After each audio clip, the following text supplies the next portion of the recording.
সরকারি নির্দেশনার আড়াই মাস পরও বস্তার গায়ে চালের জাত, দাম, উৎপাদনের তারিখ লিখছেন না কুষ্টিয়ার মিলাররা। দাঁড় করাচ্ছেন নানা অজুহাত। মিল মালিক সমিতির সভাপতি জানিয়েছেন, বাজার কিছুটা স্থির হলেই নির্দেশ বাস্তবায়ন সম্ভব হবে। এ নিয়ে এখনও কোনো ব্যবস্থা না নিলেও দ্রুত পদক্ষেপের কথা জানিয়েছেন খাদ্য নিয়ন্ত্রক। নগদের কাছে সব গ্রাহকই প্রিয়, তাই তো সারা দেশে ক্যাশ আউট চার্জ সবচেয়ে কম।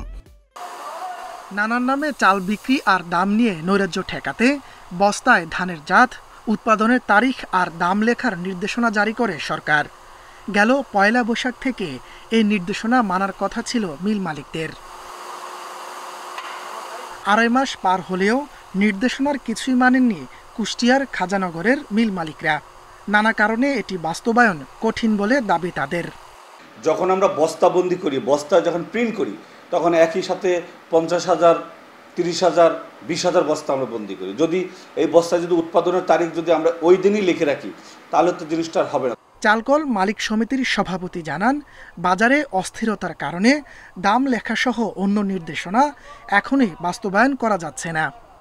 একটু বাজারটা স্থির হওয়ার সাথে সাথেই মিলগেটে যে বস্তার গায়ে যে দাম প্রাইস ফিক্সড করা, এটা আমরা অবশ্যই খুব দ্রুত এটা আমরা আইনের বাস্তবায়নের পথে চলে যাবে। সচেতন নাগরিকদের দাবি, ক্রেতার প্রতি দায়বদ্ধতা আর সদিচ্ছা থাকলে সহজেই সরকারি নির্দেশ পালন করতে পারেন মিলাররা।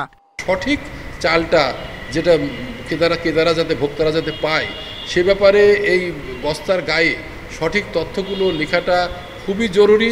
এ নিয়ে এখনও কোনো ব্যবস্থা নেয়নি প্রশাসন। তবে জেলা খাদ্য নিয়ন্ত্রক জানান, বস্তায় নির্দিষ্ট তথ্য নিশ্চিত করতে দ্রুত পদক্ষেপ নেওয়া হবে।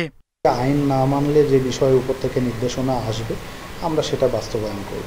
বর্তমানে এই প্রক্রিয়াটাকে শতভাগ বাস্তবায়নের দিকেই আমরা বেশি মনোযোগ। প্রশাসন পদক্ষেপ নিলে চালের বাজারে অস্থিরতা অনেকটাই কমবে বলে আশা সচেতন মানুষের। Independent news.